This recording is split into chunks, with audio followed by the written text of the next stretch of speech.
Let's talk about how to showcase yourself through your applications. Allow me to introduce myself briefly, then we'll get right to it. Hi, I'm Katherine O'Brien, founder of Celtic College Consultants. In 2004, after several friends asked me to help their kids sort out the college prep process, I founded my business. I have a degree in industrial engineering from Northwestern and a master's degree in Catholic theology from Franciscan University. I've written 3 books, The Ultimate Guide to Top Quality College Planning, and 2 editions of Every Catholic's Guide to College. The Ultimate Guide is for parents who are interested in working with a college consultant to learn about the different kinds of training, credentialing, different services we offer, and some information about different price points. The college guides are designed for Catholics who are looking for Catholic community on campus, and they include all the information you would find in any other college guide, and the 2019 edition also has an index by major. All of these books are available through Amazon.com. Since 2004, I have had the privilege of working with thousands of students across the country, helping them figure out their dreams, present them well through applications, and get accepted, go on and have fabulous college experiences, and move into the adult world. And it's just been a delight. My clients have been accepted at schools all over the country, from Ivy League to engineering schools, art schools, public honors colleges, etc. So today we're going to go over the various elements of applications and then the specific applications. So there are some common elements to all applications. First, you're going to need to provide your personal data and information about your family members. Often this includes your parents' educational information as well. They're going to want to know all of the colleges and universities they attended and degrees that they earned. And it also may include a question about your family income. Often you can leave this blank, but if you're well off, providing this information will add a positive element to your child's application. There's a section on education. You need to list all of the high schools and colleges that you've attended since you graduated the 8th grade. Some applications separate the sections for high schools and colleges, while others have you list all the schools in the same section. So you want to include every school you attended, whether it be for a single class during the summer or an online class someplace, any kind of accredited course that you took or course that you took that is working towards meeting your graduation requirements for high school. Quickly then, you're into the honors and awards section. Some applications have a separate section for honors and awards, and others have it all together with the activities. You want to list your academic awards first, and then leadership and athletics, etc., unless you're being recruited for a sports team or the debate club, etc. If that's the case, then those honors and awards should be listed right after your academic ones. You always want to list the most recent and the most powerful, the strongest ones that you have first. Okay, and sometimes that's not the most recent, sometimes it is, but you definitely want to wow them right from the get-go. Don't make them dig to the bottom to find, oh wow, they also did this really amazing thing. Okay, you definitely want to prioritize your lists. And make sure that any abbreviations or jargon that you use is understandable by someone who's never heard of the award you're listing. For example, I work with a lot of Boy Scouts, and they want to say, well, I was the SPL and the ASP and the this and that and the other, and I'm like, da, da, da, da. So I, say, yeah, if you want to use SPL, that's fine, but then you need to say something about, you were the youth troop leader, so that they understand that as a youth, you led the troop, because they don't necessarily know what a senior patrol leader is, etc. So you want to make sure. Things like NHS, admissions people know what NHS is. So you need to be aware of what is common parlance and what is specific. Okay. There are often about 10 slots in the activities, and use 6 to 10. Okay, you don't necessarily have to fill them. If you have a lot of things, you may want to blend similar ones together and do like all of your musical performance groups together, your wind ensemble, concert band, jazz band, and blend it together depending on how much you have to list. If you only have 5 things and that's 3 of them, you don't want to blend those. But if you have 13 things, you can put those 3 together. And you want to include a wide range of activities if that's what you have accomplished. And your title and leadership office, what did you do? Focus here is not necessarily on the club. They need to understand that, but they need to understand your role and what you did in it, because there's a lot of people involved in, say, the French club, but somebody's organizing the outings and the events and taking charge, and everybody else is showing up. So there's a big difference. And don't bother with full sentences, bullet points with semicolons, slashes, something like that. You just want to give the meat of the things. And remember to highlight what you did in those roles.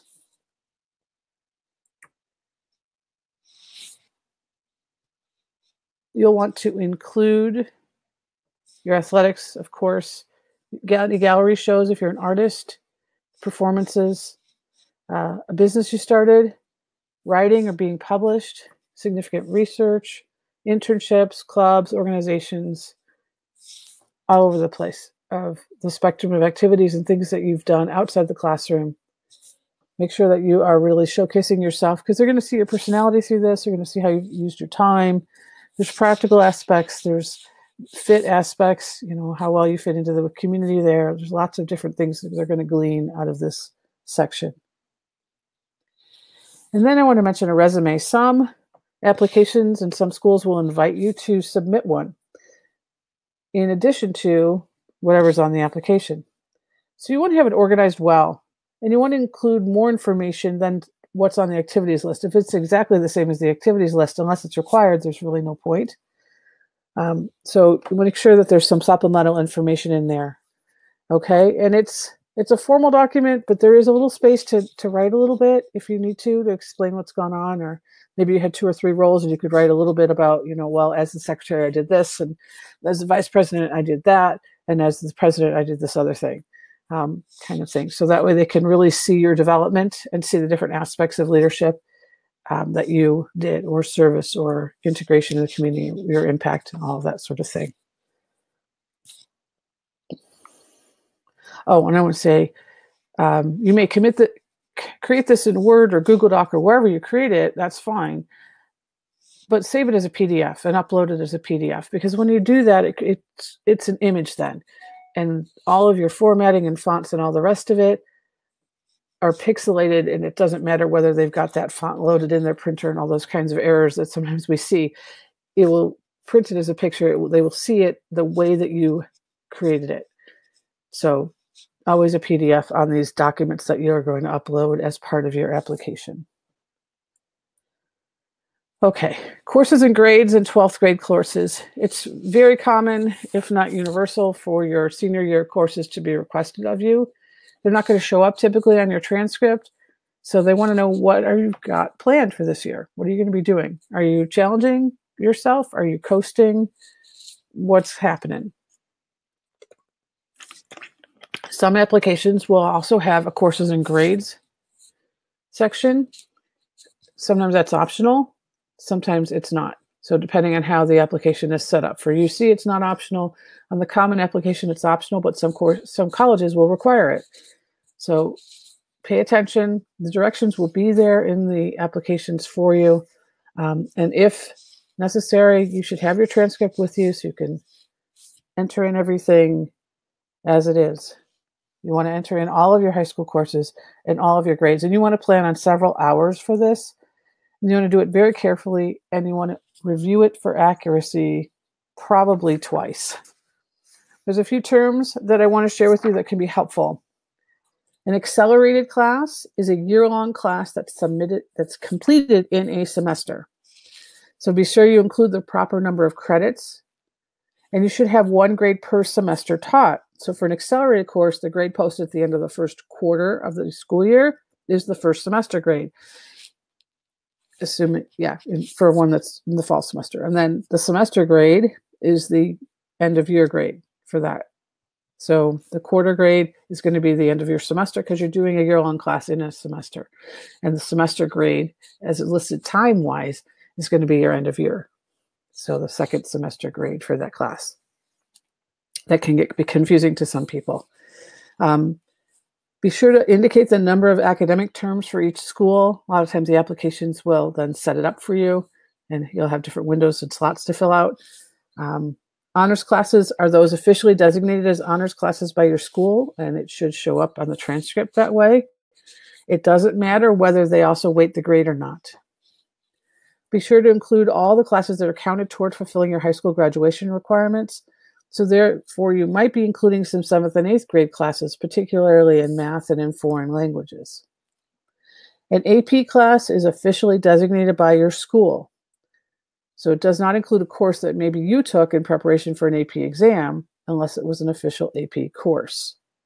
I'm just aware that we've got lots of homeschoolers and people doing alternative schooling, so they may not be aware of some of these things. Traditionally, school kids are going to wonder why I said that. College prep classes are typically designated such by the school. They usually have a little CP on them. And so to give an example, some remedial classes or PE classes are not going to be college prep. Okay? So usually a difference on how those show up on your transcript. College courses are generally listed separately. At the very least, they'll be designated as college courses or dual enrollment. Sometimes they'll use that term. Notice what credits are being asked for. It may be the number of credits the high school gives for the course, or maybe the number given by the college. Remember, the high school credits are accumulated to meet the graduation requirements for high school. The whole college credit thing is completely different at this point. Hopefully that helps, because that's a place that a lot of people get confused. Test scores. Some of the time, reporting scores within the application is optional. Most of the time, you're going to need to send official score reports to the colleges and universities as part of the application process. As a courtesy, please include any test scores and dates that you're going to be sending to the school on the indicate them on the application. So therefore, if you're taking a test a month or two after you're submitting the application, say, put it down there that you're going to be taking that. So that way they know, they'll flag your account, that they know that they're expecting test scores. AP and SAT subject scores can often be included in the application, but CLEP, DSST, and CLT scores don't typically have a place to be reported in the application. So if you wanted to put a little statement in the optional essay noting that those tests were taken, the scores will be sent to the school, you can enlist the scores, that'd be fine. It lets them know that they should look for them, and also lets them know that you did additional things over and above what they had slots for on the application. You'll need to be aware of super scoring and all those sorts of policies. So your school's websites will have information, and a lot of times they embed those instructions in the application as well. The essays are the parts that usually get people. These are the opportunity to show who you are, what make you tick, and how you think, what you're passionate about. So we've got a whole other video on the essays. So I just want to cover kind of the basic structure of what's being requested. So schools using the Common or Coalition application are going to ask for a main essay from you. You have a number of prompts you get to choose from. The Common app also offers the opportunity to include an optional essay. Most students don't even notice this, but it's there. This is a place to explain special incidents that happened while you were in high school, especially if they impacted your grades. Okay, you've got other little notes you need to tell admissions, like I just mentioned about the test scores. That's the place for that as well. And then some colleges ask for supplemental essays or short answers or questions, just an answer to a question. These typically to show the school why you're a great fit for them, a little bit more about your personality. Sometimes they also show how you handle a question requiring critical thinking and analysis of statements that are important to the school. The shorter ones are often included just to get to know you. More touch points. They're just trying to get a little bit more flavor for you. Okay. The University of California system application asks for 4 essays. Those are all kind of your main essays. Those are broken up into 4 different prompts. The Applied Texas application asks for 2 or 3, depending on which campuses you're applying to. So those essays in both of those cases are going to be shared by the various universities in those systems you're applying to, because that whole application is going to all of the schools. Where with the common application, the coalition, the main essay is going to go to everybody, but then the supplementals are only going to go to the school that's asking those questions.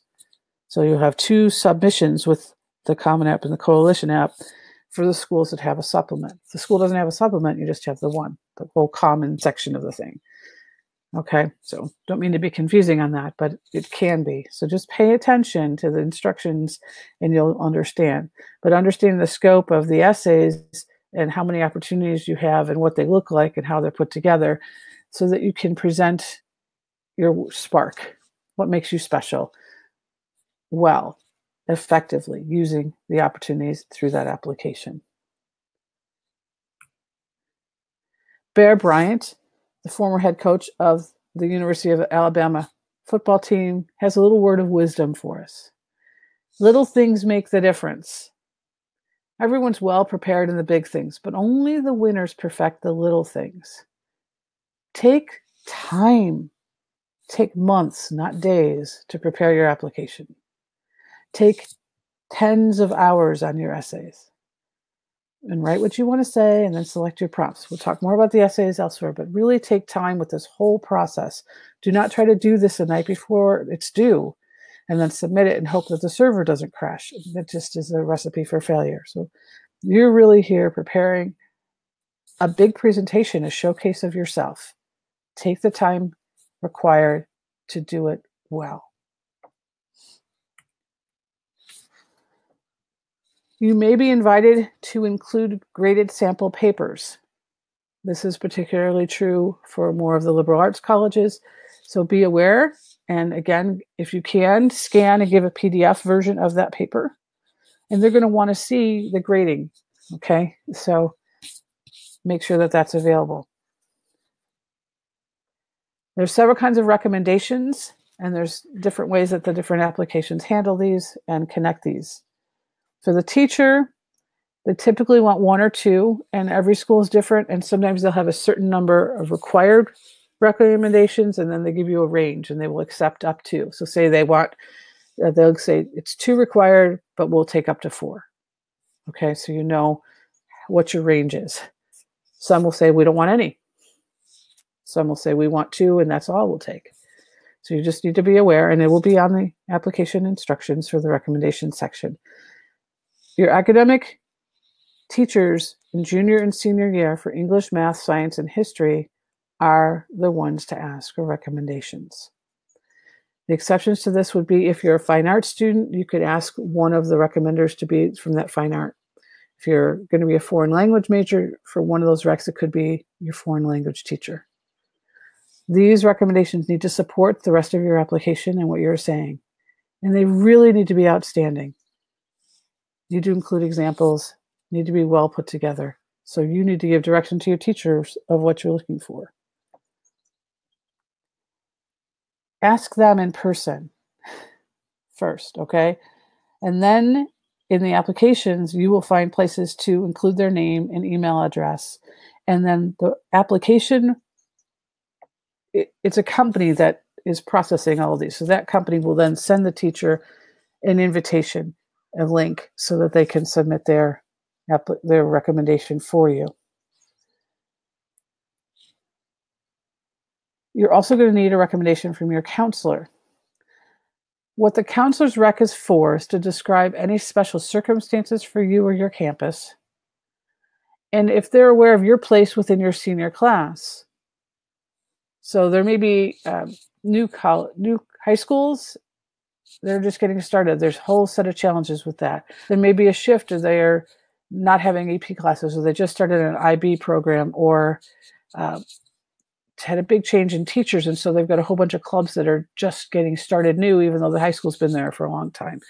All of those sorts of things. This is also the person who can say that you are a great networker and builder of community within your high school class. This is also a person who can say, yeah, you know, Johnny's mom died in his sophomore year, and so he was really shaken, and that really hit his grades that second semester, and we've been so impressed with his turnaround junior year, senior year, whatever, okay? this is a person who can attest to those things and confirm those things. And then the degree of difficulty at your school. Some schools inflate grades. Some schools are super rigorous and it's super tough. Some teachers are known to give, 1 or 2 or 3 A's per class, and of, 30 kids in each class, and they may have a whole bunch of them that really excelled and, getting 95% average or something, and he's still not giving them A's. So this is a person who can give that kind of information. Another important thing that the high school counselor recommendation is to tell you what kind of leadership means there. Some places the faculty advisors are doing everything. Some places the students are really empowered and they're running with it and they've got a lot of responsibility and they're really leading and really, really doing something significant in the community. And other places it's a checkbox. Yeah, you show up and, you're the guy who's always at the meeting, so you're the president kind of thing. So it really makes a difference. And then I make a comment for both of these, this and teacher recommendations. If your school is using Naviance, get instructions from your counseling office on how they want that done. Sometimes they want the recommendations requested and taken care of through Naviance. But there are several versions of Naviance and a number of ways to set it up. So you want to make sure how your school wants you to do it. And then lastly, there are a few schools like Dartmouth that ask for a peer recommendation. They are not looking for a professional, polished recommendation. Your friend should write well, but as a fellow student. And again, examples are really helpful in all of these. And they just want to know your personality a little bit better. They recognize that a student wrote it. This is not about them. It's about you. Okay, then I want to take a moment for those who are applying to schools and programs that require a portfolio. Typically, this is art and architecture applicants. SlideRoom is a common vehicle to submit the pictures of the pieces in your portfolio. There are often instructions in SlideRoom regarding what's required. And occasionally, students will include these instructions on the application as well, but a lot of times you need to go to SlideRoom before you find out. You may well also need to look on the department pages for special application instructions and requirements. Obviously, you're going to want to do this ahead of time because it takes a long time to put all the pieces together for your portfolio. And a lot of times those requirements are out in the department page as opposed to on the general admissions page. Be aware that sometimes a portfolio will include an artist statement, certainly will include some kind of description of the work that you are including. Materials used and time frame, whether it was a class assignment, that sort of thing is very, very common. An artist statement is an essay about the reason you're an artist, what you're trying to convey through your artistic work. So be aware of all those things, but a lot of times I've seen kids work hard on their portfolio and then it takes a long time to upload everything and all these big documents and pictures and all this stuff. And then they're kind of out of gas and they're like, oh no, I have an essay or two to write. Because it was over in SlideRoom and they didn't realize. So you want to make sure that you leave yourself lots of time and be aware that that's a possibility. Also mentioning auditions for our musical theater people, our music, our dancers, singers, all of that. Often you're going to be required to have an artist statement of some kind as well, and a performance resume. So be aware of the national audition days or how your school would like you to audition. Some schools have you come there. Some participate in the national days. There's a lot of different avenues. So make sure that you're aware and you're registered ahead of time and all of that for what your school requires. I also want to mention it is becoming more common to see ZME or opportunities to include a link to a personal website where you can showcase yourself. This is still evolving. It's a fairly new thing, but it can be very helpful to include a 1 to 3, 5-minute tops video of yourself on one of these platforms that you're sharing with admissions. And do not have this professionally done. Have this be something you do. But the point of the video is to convey your personality again. It gives them an opportunity to see your face, hear you talk, share what you do. This can be very enlightening to them about your personality and If you're not super proficient with all of the tools to create videos, it's okay. That's not really what it's about. But this can be a great way to jump off the page. Now know that even if they offer this option, a lot of times they're not going to look at it. They just simply don't have the time. But they want that option, and they'll use it. If there's kind of a tie between a couple of kids, they'll go look, and that personality or whatever that you shared may well make the difference. So just be aware that that's an option that's growing in its popularity. So let's talk a little bit about the different applications. So you'll find the Common App at commonapp.org, and you'll find the Coalition app at coalitionforcollegeaccess.org. The UC application is at admissions.universityofcalifornia.edu. And the Apply Texas application is at applytexas.org. Now, if you're wondering what application do you need to use, if you go to the admissions page of the colleges you're considering applying to, they'll tell you what applications they accept. And they may accept more than one. So take time to look at the various offerings and say, this setup is much more familiar to me or much more comfortable to me. And I will comment that the Common application, the Coalition application, you can fill those out early with all the basic data, and there's a locker that you can start storing images in and records of events and accomplishments in the Coalition application.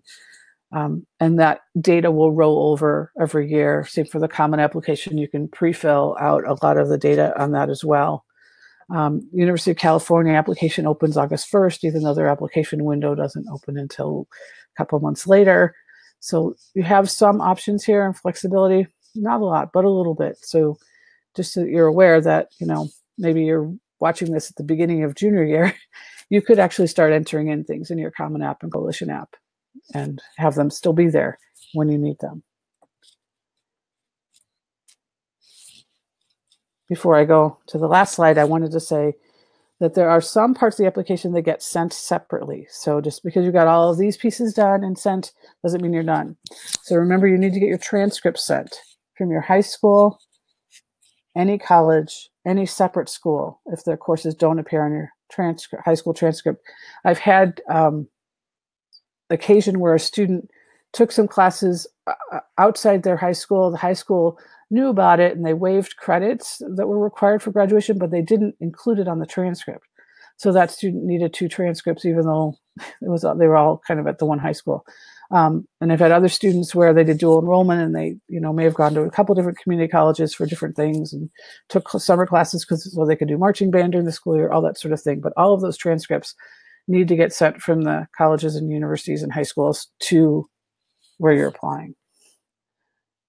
And remember that in the Common application and Coalition for your general high school, actually throughout your general high school transcript, that counselor recommendation link, that counselor is going to send a school report in your transcript as well as their recommendation. So that's for your main high school. But then the other ones, you'll have to make sure that they get sent. Same with your test scores. You make sure that they get all sent. And that includes your SAT, ACT, CLT, your AP, your CLEP, your SAT subject test, and your DSST test scores.